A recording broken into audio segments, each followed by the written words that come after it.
Hola, hola, ¿cómo están? Muy buenas noches. Qué gusto encontrarnos en un nuevo ciclo de conferencias de los martes, en donde vamos a estar iniciando un camino muy relevante para hablar de la migración, el desplazamiento y el exilio.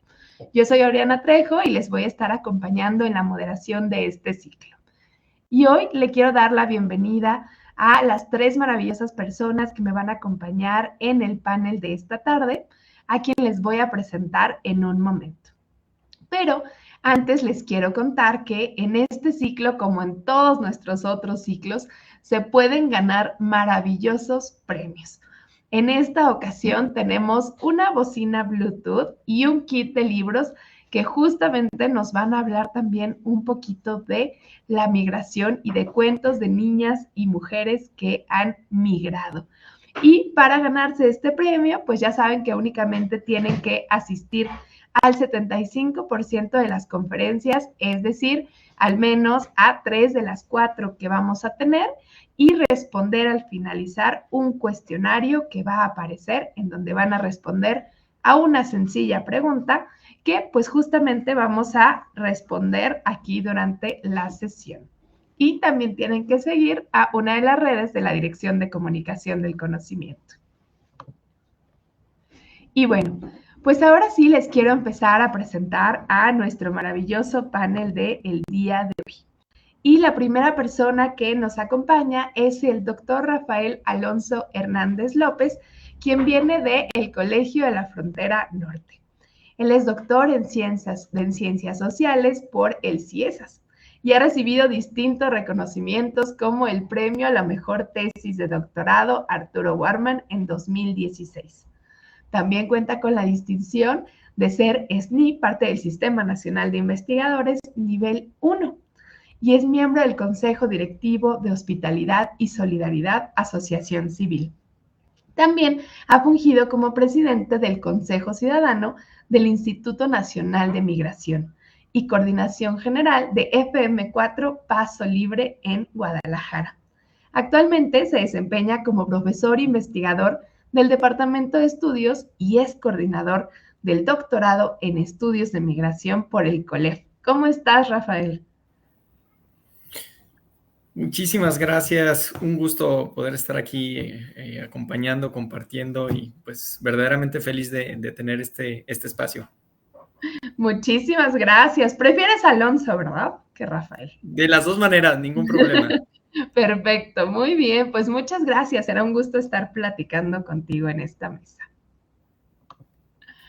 Y bueno, pues les quiero contar que también nos está acompañando el doctor Rodrigo José Parrini, quien es parte de nuestra casa de la UAM y pues es un guamero prácticamente desde hace muchos años, pues él estudió justamente en antropología en la UAM Iztapalapa.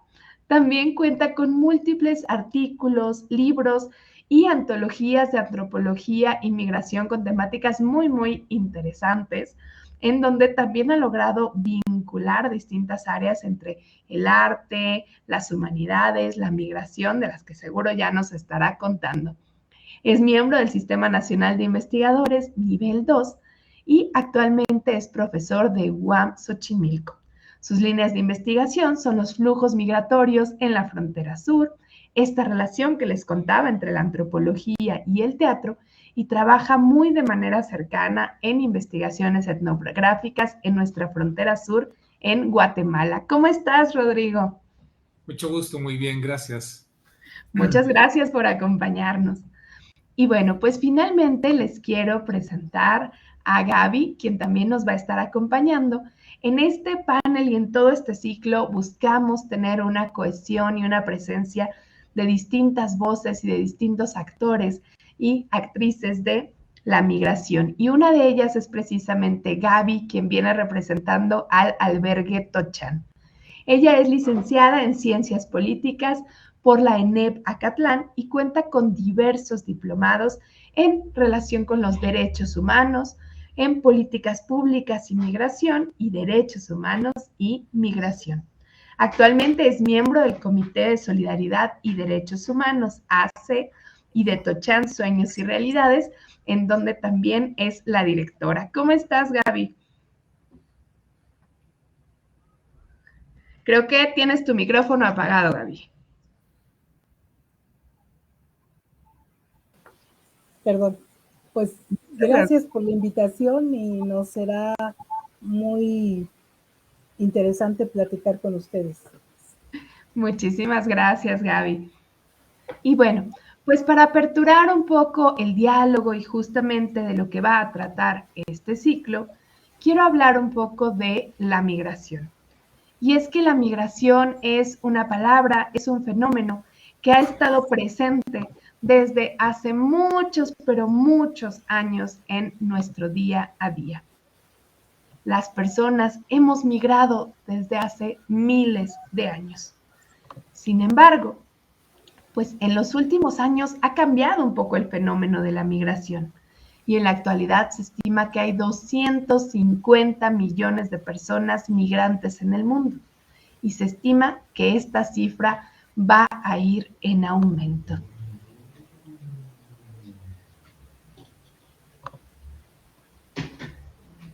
La razón por la que las personas migran puede ser muy diversa.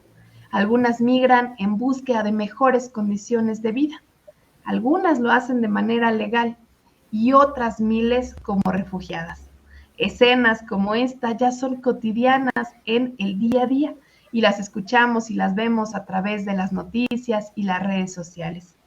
En el caso particular de México, nuestro país, tenemos una nación que es ambivalente, que cuenta con una dinámica migratoria muy particular, pues al mismo tiempo envía y recibe migrantes.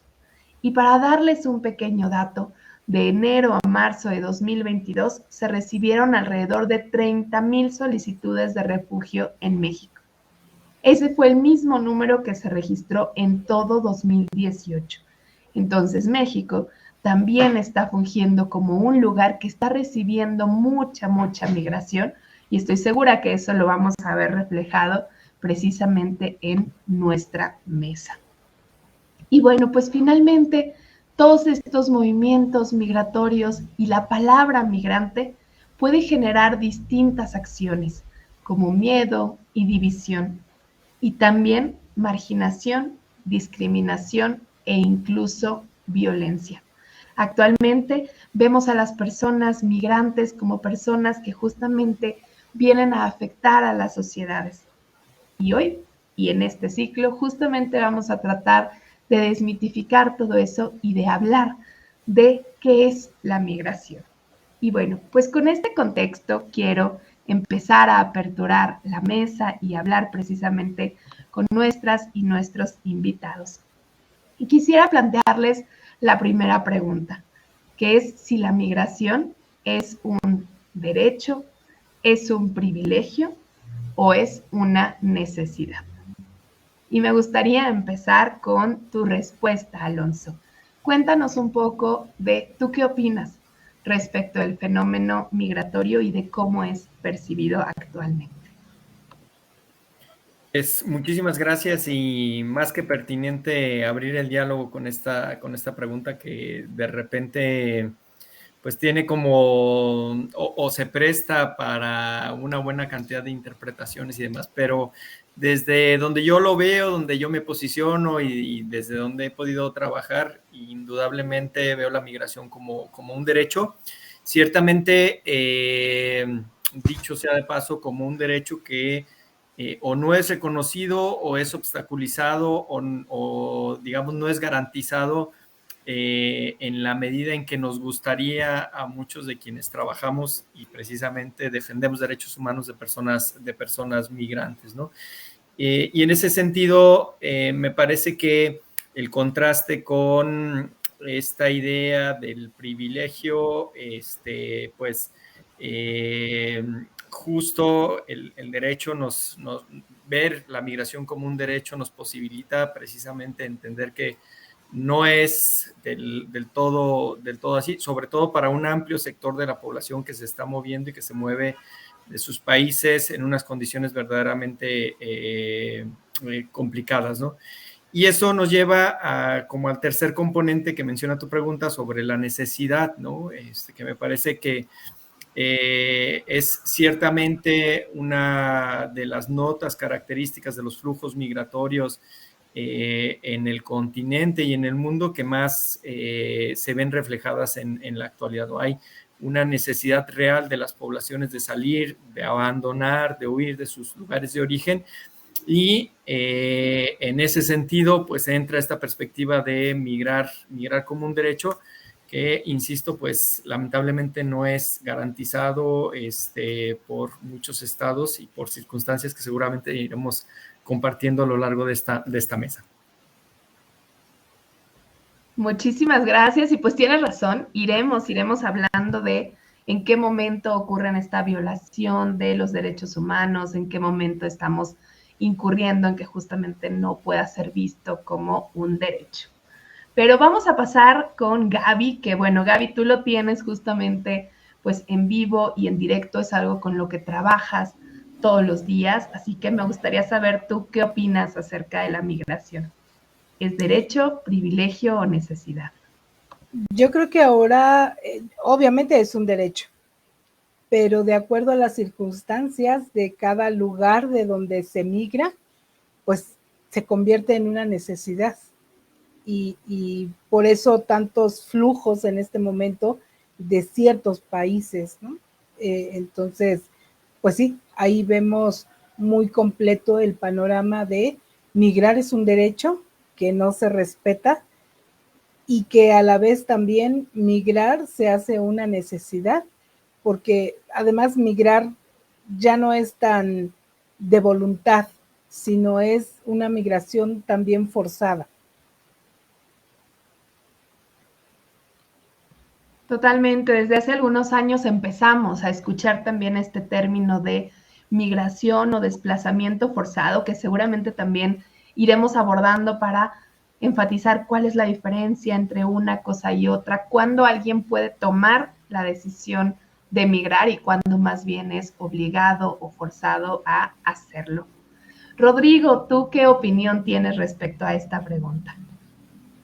Bueno, yo quisiera añadir dos matices a lo que han planteado los panelistas, que es que cuando hablamos de migrante no necesariamente siempre hablamos del migrante indocumentado que cruza México a través con pocos recursos y en un esquema de escasez y de vulneración de sus derechos, ¿no? O sea, alguien que, por ejemplo, se va a estudiar a Estados Unidos en este momento también adquiriría una calidad de migrante, no obstante en una situación muy distinta. Y eso lo que nos muestra es el esquema contradictorio del desplazamiento de las personas y de las poblaciones. Hay migrantes bienvenidos, hay migrantes no bienvenidos, hay migrantes bien tratados, hay migrantes maltratados, ¿no? Si nos quedamos en el, digamos que quizás es lo que más afecta a México en este momento y lo que más nos incumbe, que es la migración indocumentada de personas de distintas nacionalidades, podríamos decir que añadir que a la noción de necesidad podemos sumar una noción de urgencia, ¿no? O sea, hay personas y colectivos que hoy día se están desplazando en condiciones de alta precariedad, pero también en condiciones de, digamos, donde quizás la migración es la única forma de sobrevivir o de sobrevivir en sus contextos, de salir de contextos de violencia y de peligro, y también de buscar o intentar llegar a contextos, a condiciones de vida mejores, ¿no? Entonces, creo que la urgencia se empata con la desesperación, ¿no?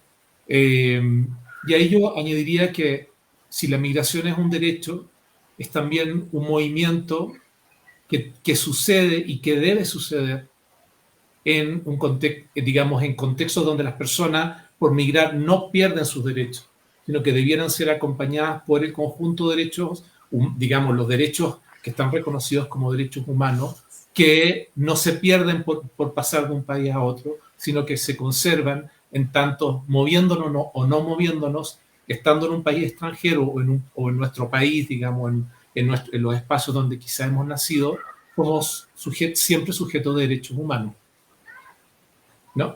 Ahora, en la práctica de la migración, lo que vemos es, vuelvo a insistir, estos migrantes que no son bienvenidos, que son rechazados, que son vulnerados sus derechos, representan, digamos, quizás, en el caso mexicano, el número y el fenómeno más importante en el campo migratorio, ¿no? Migrantes vulnerados, migrantes con, digamos, que sus derechos no son respetados y también llenos, por decirlo, de urgencias y de desesperaciones. Completamente, y me gusta mucho que hagas este énfasis y esta diferencia entre la migración, porque bueno, justo creo que escuchamos tanto hablar de esta migración forzada, este desplazamiento, que nos quedamos con ese panorama, y es bueno que comprendamos cómo es que existen distintos tipos de migraciones y que también pues vayamos viendo las particularidades de cada una de ellas. Al ratito tenemos justo una pregunta que nos va a llevar más para allá. Pero ahora me gustaría pues saber cómo viven ustedes día a día la migración. Aquí tenemos la bondad de tener justamente panelistas que trabajan en el norte, en el centro, en el sur de nuestro país. Y es por eso que quiero escuchar de su viva voz cómo viven y cómo experimentan la migración. Y vamos a empezar del norte al sur. Así que vamos a empezar precisamente contigo, Alfonso, para que nos cuentes un poco de cuál es el panorama actual de la migración en la frontera norte, de la que escuchamos hablar muchísimo todos los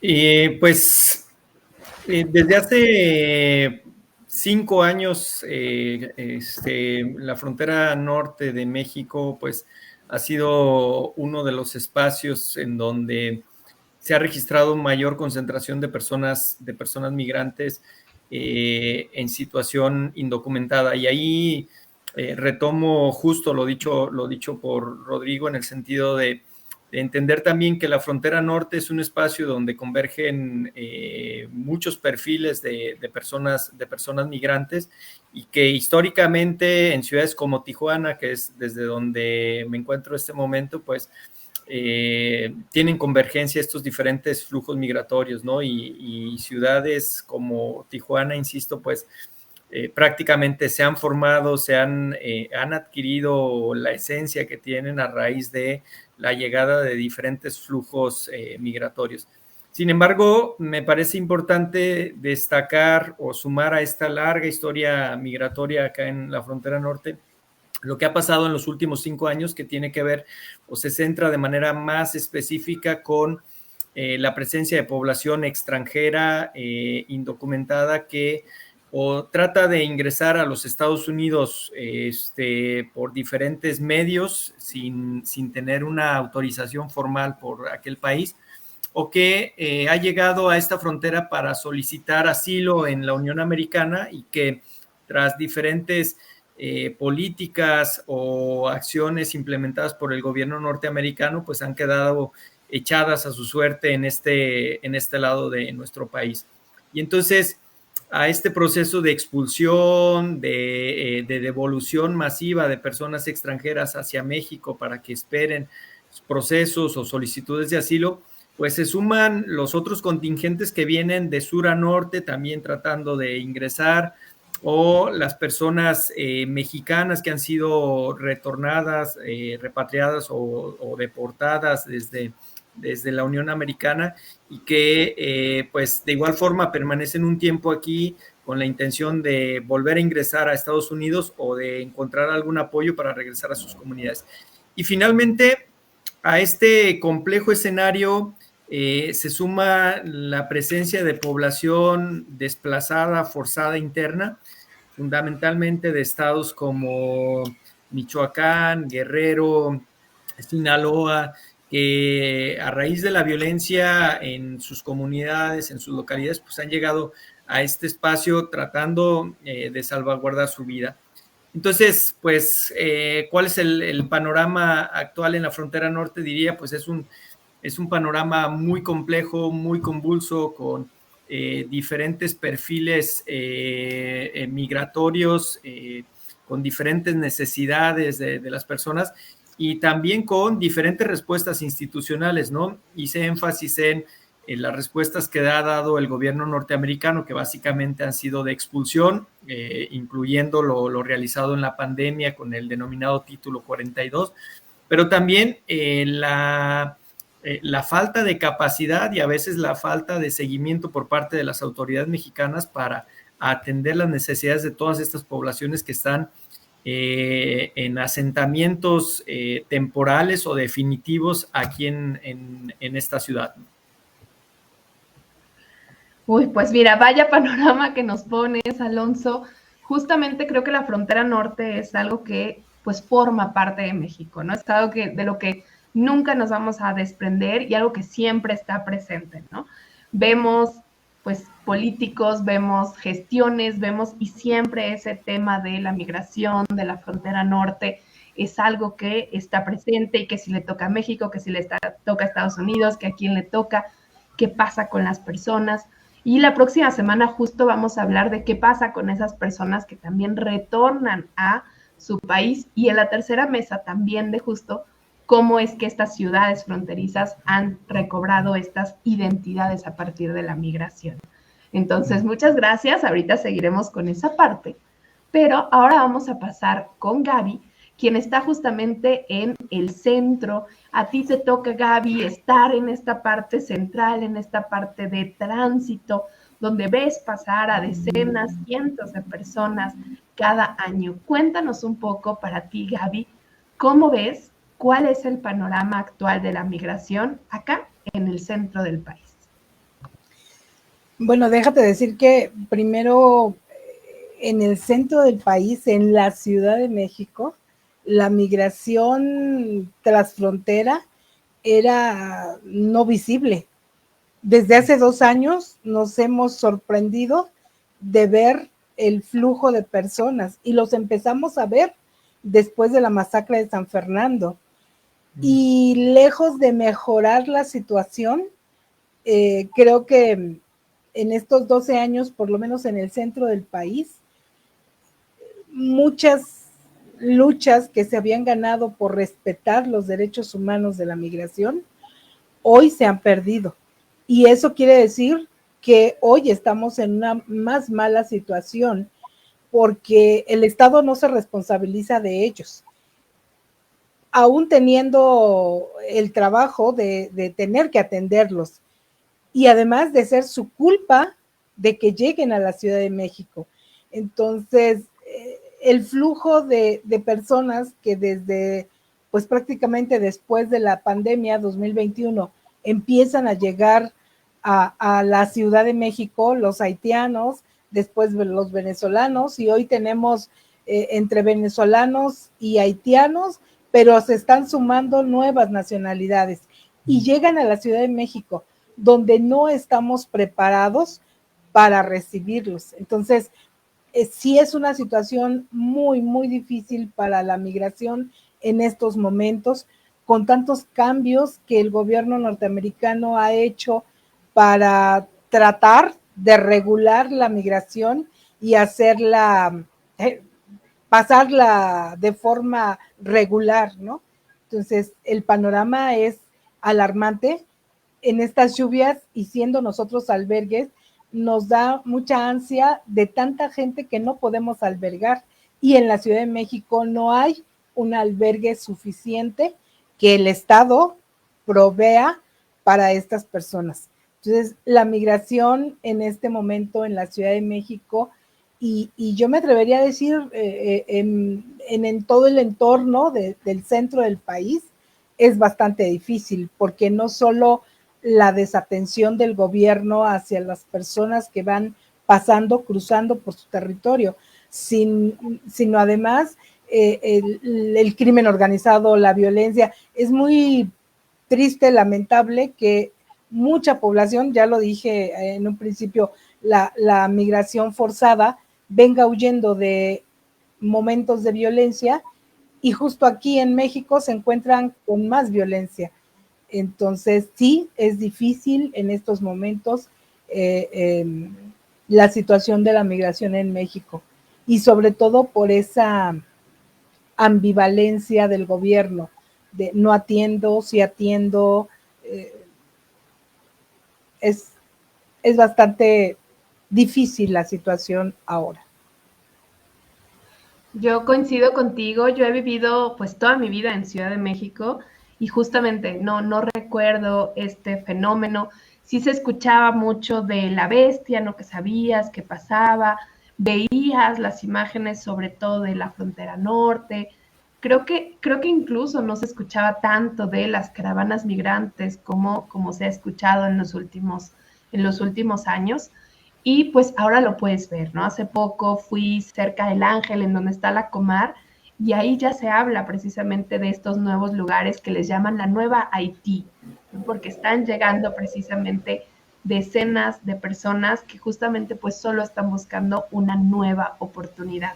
Y también justo escuchaba hace poco un podcast donde contaban de ese fenómeno y de cómo les instalaron un albergue que se saturó de inmediato. No tenían para dar cabida a tantas personas, y justo pues todo lo que pasan día tras día a estas personas, y pues llegaremos a hablar precisamente de los albergues y de la migración. Pero nos falta una zona muy importante y también creo yo un tanto invisibilizada, porque creo que es una zona también que a veces resulta incómoda, que es la frontera sur. Y pues Rodrigo, a ti te ha tocado justamente trabajar directamente con las poblaciones que están allá en la frontera sur. Entonces, me gustaría que tú nos ayudes a entender cuál es el panorama actual de la migración en la frontera sur. Bueno, yo coincido con lo que plantea Alonso de las transformaciones en los últimos 5 años. Quisiera decir que la migración, digamos, aunque hablamos de fronteras y en cada frontera están pasando fenómenos específicos, hay que decir que en realidad es como un ensamblaje de procesos muy complejos, ¿no? O sea, por ejemplo, quisiera destacar 3 rasgos, digamos, que se han instalado en el tema migratorio en los últimos años. Uno es el incremento del refugio como un modo, digamos, de demandar al Estado mexicano protección, ¿no? Que eso en los últimos 5 años experimenta un incremento notorio y constante además. Luego, una política del Estado de transformar la frontera en un tapón. Especialmente esto es notorio en la zona de Chiapas, Tapachula, en la frontera, digamos, del Pacífico con Guatemala, ¿no? Y lo otro es la pluralización de los sujetos migrantes, tanto en nacionalidades como en perfiles, ¿no? O sea, hoy día hay una presencia creciente de migrantes venezolanos y haitianos, y creo que el perfil clásico en el que casi están sustentados los estudios migratorios en México del hombre joven que migra solo, ha sido además hoy día acompañado profusamente por mujeres migrantes, por familias migrantes, por personas con diversos perfiles identitarios y sexuales migrantes, entre otros, personas con enfermedades, con discapacidades, etcétera, ¿no? Entonces es una migración plural en las formas en que sucede, en los perfiles, en cómo está constituida y también en las estrategias de movimiento, ¿no? Por ejemplo, mi investigación se ha centrado en la zona de Tenosique, que es la frontera, que es el Atlántico, en la frontera, digamos, la zona este de la frontera sur de México con Guatemala, y hoy día donde digamos, por Tenosique pasaba el antiguo tren, el tren de mercancías que se conocía como este sistema ferroviario que se conocía como La Bestia, cuyo representante paradigmático es el tren Chiapas-Oaxaca, pero hoy día La Bestia en Tenosique desapareció porque donde estuvo La Bestia hoy día está el tren Maya. Entonces, los migrantes que llegan a Tenosique, el uso que, digamos, las estrategias de movilidad tienen que ser distintas a las que existían hasta finales del año 2021, cuando desaparece el tren, ¿no? Entonces, yo quisiera decir que, digamos, que no es solo un asunto de frontera, sino que hay que pensar como ensamblajes regionales. Por ejemplo, la crisis en Nicaragua ha redundado en una intensificación de la migración nicaragüense, ¿no? Lo más posible es que también pase con el régimen de excepción de Bukele en El Salvador, ¿no? Y con las transformaciones, y hay que pensarlo, en la propia migración de América del Sur, que es un lugar que habitualmente siempre estamos viendo Estados Unidos, que es un actor fundamental. Pero, por ejemplo, las transformaciones en las políticas migratorias en Chile, en Brasil, en Argentina, o las crisis económicas producidas fundamentalmente por la pandemia del COVID del 2019-2020, implicaron el desplazamiento de ciertas poblaciones hacia México para llegar a Estados Unidos.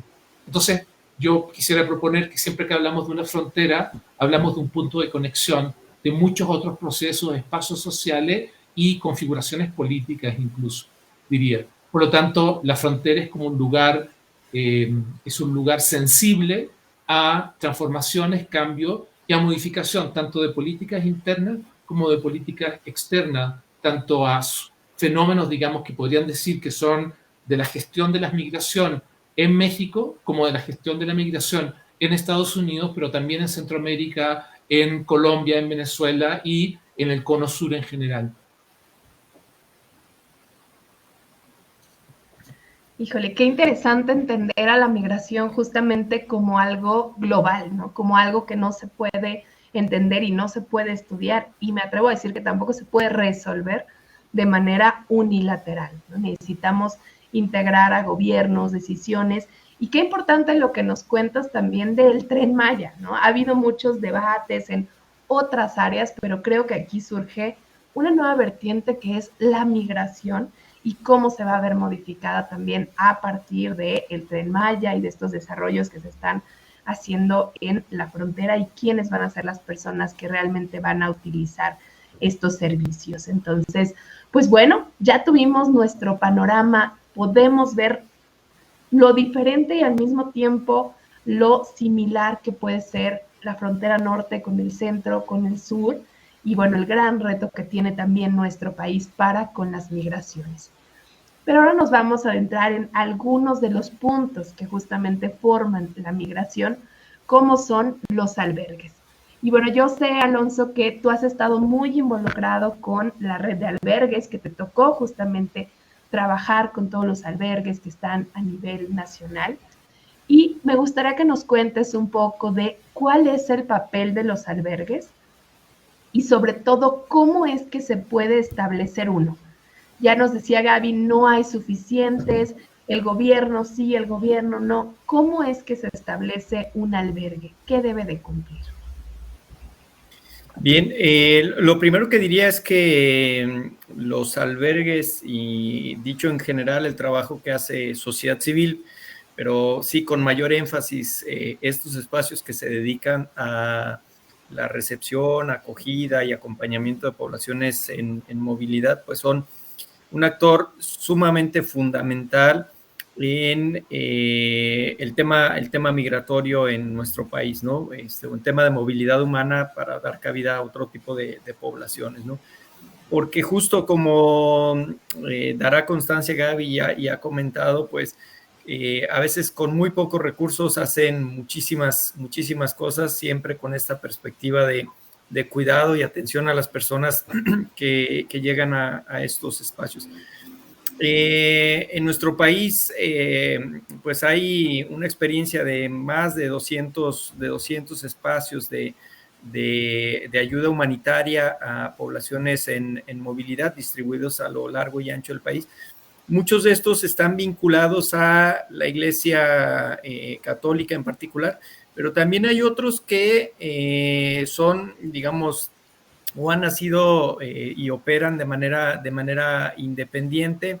Hay algunos otros pertenecientes a otras iglesias, religiones, pero digamos, se unifican en la necesidad de atender y acompañar a estas poblaciones que se caracterizan por el alto grado de vulnerabilidad que tienen en su tránsito o en su estancia en las diferentes ciudades de nuestro país, ¿no?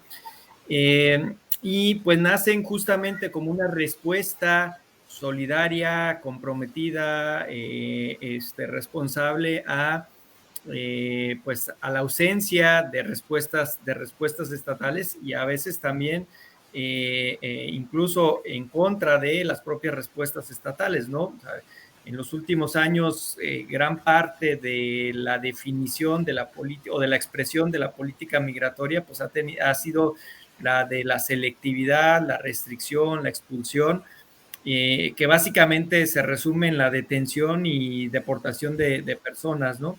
Entonces, frente a este escenario, digamos, de hostilidad, los albergues de sociedad civil se convierten justamente en refugios donde no solo se ofrece alimento, un espacio para la higiene personal, para el acompañamiento, sino que se ofrece solidaridad, fraternidad, hospitalidad, que es muy, muy importante. Y pues, ¿cómo se hace uno? Muchos de estos pues nacen por experiencias, digamos, o iniciativas particulares, les decía, o algunas experiencias de vinculación religiosa, y en gran medida dependen del esfuerzo y de la voluntad de quienes los van impulsando. Algunas veces acompañados o con el sostén de organizaciones, digamos, con una estructura más sólida, más establecida, y pues hay diferentes como matices, ¿no? O sea, ¿cómo se puede establecer uno y qué debe de cumplir? Yo diría, pues en gran medida y de manera muy importante, pues un compromiso y convicción con el trabajo que se va a realizar. Y luego, pues una estructura mínima que tiene que ver con roles, responsabilidades, obligaciones y una estructura que también permita pues hacer operable estos espacios, ¿no? Porque a veces, aunque hay muy buena voluntad, pues la buena voluntad no es suficiente, hay que gestionar recursos, hay que atender las necesidades de las personas, hay que acompañarles, hay que ayudar a que se inserten y entonces eso requiere también de una estructura que haga posible el funcionamiento y un mejor acompañamiento a estas poblaciones. Y ya en términos como muy prácticos y logísticos, pues también cada estado del país tiene sus propias normativas, por ejemplo, en materia de protección civil, en materia de operación de espacios para la pernocta, etcétera, que van a depender en gran medida de las capacidades que tengan estos espacios para atender estos requisitos que ofrece, o más bien que solicita el Estado para su operación, ¿no? Por ahí algunas ideas. Muchas gracias, Alonso. Creo que nos queda bastante claro y se va a ver súper ligado con la siguiente pregunta que tengo para Gaby. Porque, bueno, justo tú nos cuentas, ¿no? Cómo se vive desde la parte operativa, pero Gaby lo vive en el día a día. Y justamente, Gaby, pues me gustaría que a través de tus palabras nos puedas transmitir un poquito de qué es el albergue Tochán, a qué retos se enfrentan y cómo es un día a día en este albergue, en esta casa, como ustedes le llaman. Ahora que Alonso estaba diciendo como lo necesario para un albergue, yo recordaba cómo inició Tochán. Y Tochán inició por una necesidad de recibir a víctimas de delito que Calderón estaba supuestamente rescatando y que traía irresponsablemente al centro del país para entregarles una visa humanitaria, pero no les daba chance de decir, te voy a dar la visa humanitaria y te vas a quedar aquí. 3 días decían que iba a durar el trámite, nunca duró 3 días y las personas no tenían dónde quedarse. Y entonces Tochán surgió por la voluntad, la preocupación de algunas organizaciones, el ver una casa que había servido para albergar en otro momento a guatemaltecos que huían de la guerra, y imagínense una propiedad que se compró en los 80s para 2011, que no había servido ya después de que se firmaron los acuerdos de paz en Guatemala y los guatemaltecos salieron de esa casa, pues no estaba en las condiciones que se debiera tener, pero era la necesidad el tener un lugar. Así hemos crecido, afortunadamente sí, con la ayuda primero de mucha gente de una a una, de escuelas. La Universidad Metropolitana, por cierto, me acuerdo que en 2017-16 nos hizo una exposición de grabados en relación al tema migratorio, y eso fue un aporte económico bastante fuerte. Y hacíamos, y equipo de trabajo, pues solo trabajo voluntario. Teníamos a un voluntario luterano y a un voluntario alemán, que eran los que trabajaban de lunes a viernes. Y con ese poco equipo se logró atender hasta el 2020, cuando llegó la pandemia. A nosotros creo que el flujo migratorio que ha llegado a la Ciudad de México nos obligó a crecer y obligó a varias organizaciones, a la OIM, al ACNUR propio, a voltear los ojos hacia el trabajo que estábamos desarrollando en Tochán. Y hoy tenemos el reto hasta de atender el apoyo que nos piden a través de las redes sociales. Y es un reto bastante fuerte. Además, el que si se van de Tochán los huéspedes y llegan a la frontera o pasan, pues además ellos tienen allá otras necesidades y muchas veces nos piden apoyos.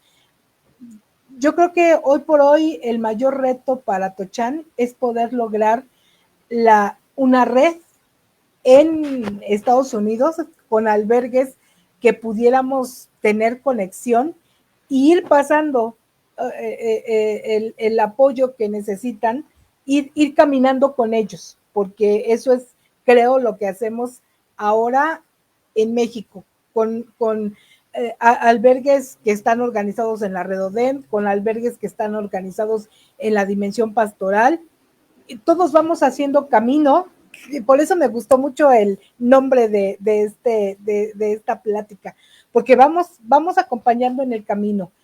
Y pues es el reto de Tochán, que siendo un albergue, el más pequeño de la ciudad, pues tenga siempre cabida o forma de acomodar a las personas que solicitan, pero además extender ese apoyo en lugares donde no hay todavía esas redes, ¿no?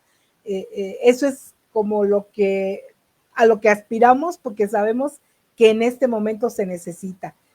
Y yo me acuerdo muchísimo de un voluntario luterano que cuando le hicimos la despedida nos decía, le preguntaban, ¿qué deseas para Tochán? Y él dijo, que no exista. Y entonces nos quedamos así como que, ¿cómo que no exista?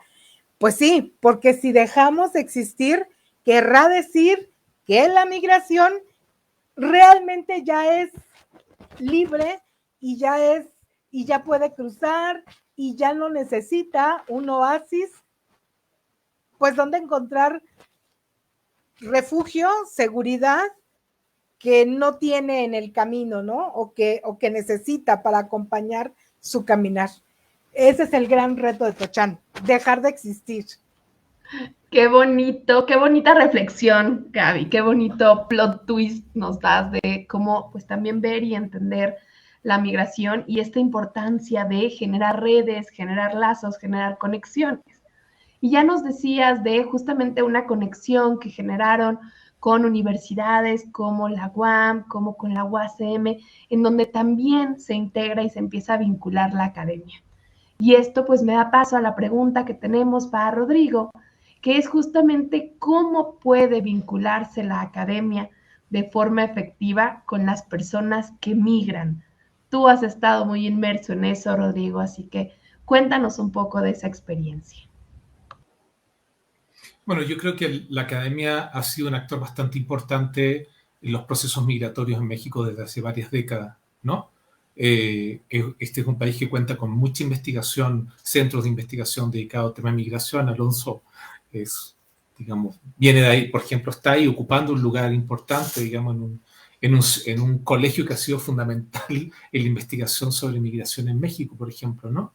Entonces, creo que primero es cuál es el valor del conocimiento en relación con la migración, ¿no? ¿Qué diferencia hace? Y me preguntaría, ¿qué diferencia hace tener conocimiento cuantitativo y cualitativo sobre los procesos migratorios o no tenerlo, ¿no? Y yo diría que una de las diferencias importantes es que dota de argumentos y de insumos de reflexión y de intervención a actores estatales y no estatales, ¿no? No es lo mismo no saber cuántas personas migrantes hay en México que saber. No es lo mismo saber cuántos están deportando de Estados Unidos que no saberlo, pero también no es lo mismo no conocer, por ejemplo, las historias de violencia contra mujeres que suceden a lo largo del trayecto migratorio que no conocerlo. Porque claro, uno podría decir, un derecho como enunciado es simplemente una palabra. La pregunta fundamental es cómo un derecho se ejerce, ¿no? Y cómo se puede exigir, cuáles son las rutas de exigibilidad de los ejercicios de la vigencia de un derecho, ¿no? Entonces, por ejemplo, creo que lo pienso, digamos, en los últimos años en México hay un espacio contradictorio de un discurso de recepción y de acogida a los migrantes y de prácticas de expulsión o de vulneración constantes y reales, digamos, ¿no? Y la pregunta sería, ¿qué está haciendo la academia en eso? Bueno, quizás no está haciendo lo suficiente, pero creo que una de las cosas en las que se ha detenido, incluso en un momento bastante complicado como fue 2019, 2020, 2021, por distintas razones que creo que no es el momento de abordar, de visibilizar y enunciar lo que estaba pasando, ¿no? Entonces, quizá a mí me parece que la academia es una de sus razones para intervenir y para estar presente en este campo, es crear discurso y crear argumentos que sostengan labores que son de otro orden que la producción del conocimiento, de la reflexión, ¿no? O sea, por ejemplo, la red de albergues, que es muy compleja en México, se está fundamentada, digamos, quizás creada a partir de políticas humanitarias y de defensa de derechos humanos.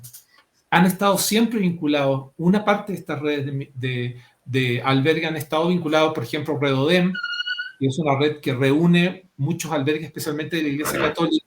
Ellos producen información constante y son fuente de información importante para estudiar migración. Entonces, ahí uno podría decir quizás que la intervención humanitaria y la intervención académica han estado bastante vinculadas, ¿no? Que diría que es una característica de muchos campos de crisis, al menos en México, no solo en migración, pienso en violencia feminicida también, por ejemplo, o violencia de género, ¿no? Sin entrar en ello, por supuesto.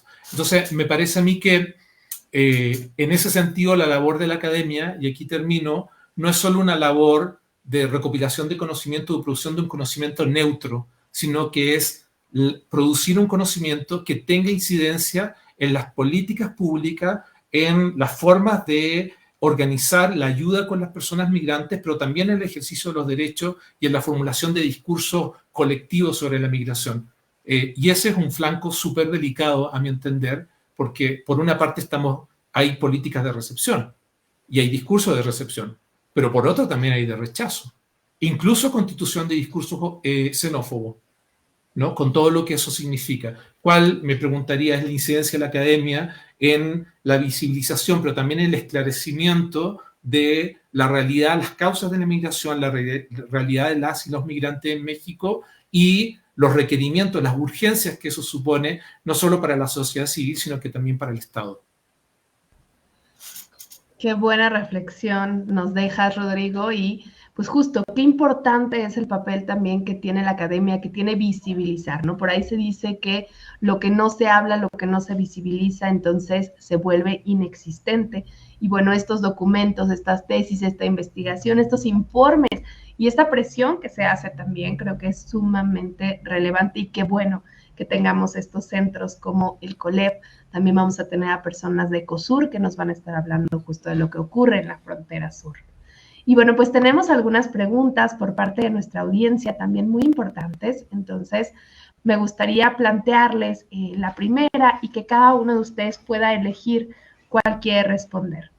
Nos dicen, ¿cuál es la diferencia entre migrante, emigrante e inmigrante? ¿A quién le gustaría poder responder esta pregunta? Esa terminología que luego nos cuesta trabajo. Sí, a ver, Adelante. Abrí el micrófono.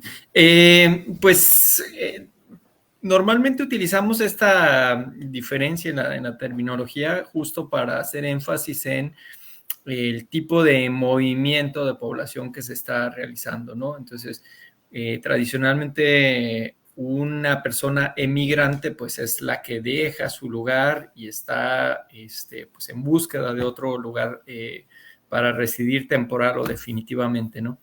Inmigrante es la persona que llega y que pues está tratando de permanecer temporal o definitivamente en una localidad, ciudad, país diferente al suyo, ¿no? Y el término, digamos, genérico para hablar de estos movimientos es el de persona migrante, ¿no? Es decir, alguien que se está movilizando con todas las complejidades que esto supone, ya sea por razones económicas, por, como decía Rodrigo al inicio, ¿no? También siguiendo el ejemplo de quien va a estudiar, quien va a trabajar a otro país, quien está tratando de probar suerte, ¿no? El término migrante, pues, refleja justamente una amplia variedad de movimientos que realizamos las personas, ¿no? Y con eso lo dejaría para darles espacio. Muchas gracias. Y bueno, la siguiente pregunta tiene que ver con precisamente definiciones para seguir comprendiendo esta terminología. Y acá nos preguntan cuál es la diferencia entre migración, desplazamiento y refugio. ¿Quién nos puede explicar estos tres términos?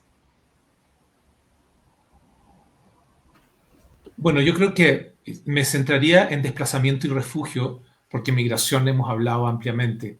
Creo que el desplazamiento se puede entender como un movimiento de población especialmente interna al país por causa no voluntaria, ¿no?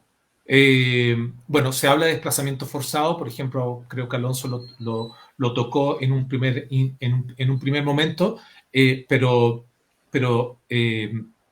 que son, digamos, estos desplazamientos, por ejemplo, de población de Guerrero al norte del país por razones de violencia, ¿no?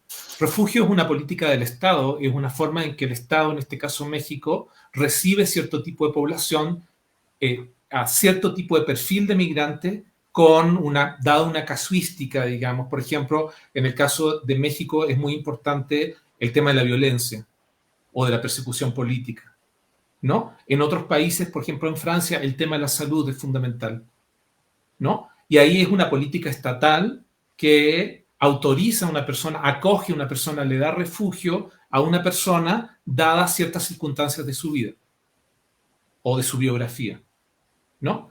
Y creo que, digamos, nunca están, las definiciones son, los diccionarios distinguen lo que en realidad en las prácticas y en la realidad social está mezclado. ¿Cómo podemos distinguir claramente migrante de desplazado? Por ejemplo, hoy día uno podría hablar de desplazamiento ecológico, dado el cambio climático, de poblaciones campesinas de Centroamérica hacia México, quizás con destino a Estados Unidos. Uno podría decir en qué momentos son migrantes o son desplazados y que algunas de esas personas pueden solicitar refugio o no, ¿no? Entonces, lo que creo que aquí es importante también mencionar con respecto a las definiciones es que las definiciones distinguen aquello que quizás aparece en la práctica migratoria, y yo creo que Tochan esto lo debe encontrar constantemente, cómo distingue un desplazado, un migrante y de una persona que solicita refugio, ¿no? Y qué implicaciones tiene esa distinción. Porque, por ejemplo, para la política del refugio sí tiene importancia el decir, no, tú no huyes por causa de violencia, ¿no? pero uno podría preguntarse si la Tierra, si el cambio climático implica, por ejemplo, en las costas de Honduras, que hoy día no hay recursos marinos para pescar, que eran los modos de sobrevivencia constitucionarios de poblaciones, ¿eso es violencia o no es violencia? ¿O solo es violencia que me amenaza una pandilla o agentes del Estado? ¿No? ¿Cómo distingo? Entonces, lo que finalizaría diciendo, todo esto se está desplazando constantemente porque las realidades sociales, políticas, ecológicas y culturales también se están moviendo, ¿no? Y cómo la pregunta que uno se podría hacer es cómo estos movimientos en la fenomenología de la migración pueden suceder a favor de las personas que se están desplazando y no en su contra. Y también es algo en lo que pues nos vamos a estar enfrentando los próximos años, ¿no? Las próximas décadas. Esta es justamente una de las crisis de las que se habla, la crisis por la emergencia climática que vamos a estar viviendo y para la que pues realmente todavía no tenemos esa preparación. Y pues vamos a cerrar con esta última pregunta que le voy a pedir a Gaby que nos ayude a responderla. Y bueno, tú lo vives también en el albergue y es, ¿cómo pueden las sociedades atender al desafío técnico de proveer hogar, escuela, médicos a miles de inmigrantes? Yo creo que ese tipo de pregunta de pronto es la que nos hace pensar que la migración es todo un gran peso. Yo creo que hoy, digo, primero como sociedades, yo diría es responsabilidad del Estado. Y en ese aspecto creo que el Estado sí ha tenido una buena respuesta. Hoy en día, si llega un niño en edad escolar, se le manda inmediatamente a la escuela y tienen la obligación de recibirlo. Y más si ya inició su trámite para solicitar refugio. Entonces, de alguna manera se ha resuelto la cuestión de educación y educación en el primer nivel. A lo mejor quienes tienen más problemas es ya de preparatoria en adelante. Y eso pues porque las políticas que se tienen para la entrada pero, a la escuela superior, pues como que no dan, ¿no? Sin embargo, por desgracia también, un poco para descanso, de no va a ser una carga, la preparación académica de las migraciones, salvo los venezolanos, en algún momento mejor preparados, pero Centroamérica es las poblaciones menos impreparadas académicamente. Entonces, cuando llegan a los albergues, lo que solicitamos es primaria, si acaso secundaria, y sí se resuelve, ¿no? Sí la resuelve el Estado. Y tal vez en lo que más padecen sería en casa, y eso pues hasta la sociedad mexicana, ¿no? Quien no tiene casa es bien difícil conseguir un lugar de arrendamiento. Los estudiantes que vienen de provincia para estudiar simplemente también tienen problemas para arrendar.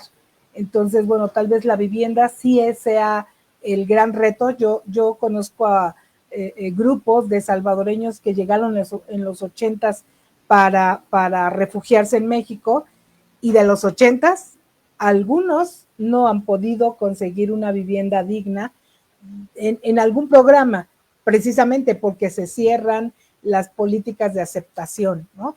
Entonces yo creo que yo se la dejaría, digo, a mí no me agrada mucho que en eso la sociedad sea la que tenga que intervenir tanto, sino el Estado. Y insisto, creo que para cierto nivel académico ha respondido, ¿no? Entonces, así es como lo manejamos en los albergues, ¿no? Donde pues tenemos que ver que sí los niños tengan atención educativa, porque las actividades que ponemos en los albergues pues no dan para un apoyo más fuerte, ¿no? Para que no pierdan pues sí, su seguimiento escolar. Ay, Gaby, pues muchísimas gracias por darnos también esta perspectiva. creo que, bueno, al menos nos quedamos también con un elemento positivo de cosas que sí se están haciendo y cosas que quedan por mejorar. Y pues desafortunadamente se nos acabó el tiempo, se nos fue la mesa muy, muy rápido, pero les agradezco muchísimo, Alonso, Gabriela, Rodrigo, por habernos brindado este panorama inicial sobre lo que va a ser la migración, sobre lo que es justamente el camino y el hacer camino al andar. Y bueno, les pido que se queden conmigo unos segundos para contarles algunos avisos que tenemos dentro de la dirección, porque a la par de este ciclo estamos teniendo otro ciclo de manera presencial que es en UAM Coajimalpa, en donde estamos llevando otro tipo de temáticas. Ahí estamos hablando de educación e innovación hacia el futuro y esos son presenciales, aunque también se transmiten de manera virtual. Así que les esperamos el jueves 24 a las 2 de la tarde para que escuchen también estas temáticas del área de ciencia y tecnología. Y bueno, pues también estamos en un concurso que se llama Mi tesis en 3 minutos, en donde están participando estudiantes de todas las unidades de la UAM y que justamente en 3 minutos nos tienen que contar sus trabajos terminales, sus tesis, y hay de todas las áreas. En este caso tenemos el día de mañana la eliminatoria de Ciencias Naturales e Ingeniería y Ciencias Biológicas e Ingeniería, así que les invito a que nos acompañen a las 5 de la tarde porque se están poniendo muy, pero muy buenas. Y finalmente, la próxima semana tenemos la segunda mesa de este ciclo, en donde ahora vamos a hablar justamente de qué ocurre con la reinserción. Vamos a hablar de los desplazamientos y vamos a hablar de estas estrategias que se están generando para la reinserción, el apoyo psicológico y el apoyo emocional. Y nos va a acompañar Cecilia Gómez, Leticia Calderón y María Rivera, también de distintas áreas y de distintas personalidades, así que va a estar muy interesante y nos dará continuidad a esto que hemos hablado el día de hoy. Y bueno, pues ya en los comentarios les vamos a poner el enlace para que puedan ir a responder nuestra primera pregunta y ganarse estos fabulosos premios que tenemos para ustedes. Y pues nuevamente les agradezco a nuestros 3 ponentes. Vayan también a seguirles en las redes, sigan a lo que hace el COLEF, a lo que hace Tochan y a lo que hace también la UAM en materia de migración y derechos humanos. Muchas gracias y gracias al equipo de la Dirección de Comunicación de Conocimiento que detrás de cámaras siempre nos está apoyando para que todo salga de maravilla. Nos vemos muy, muy pronto. Muchas gracias. Muy buenas.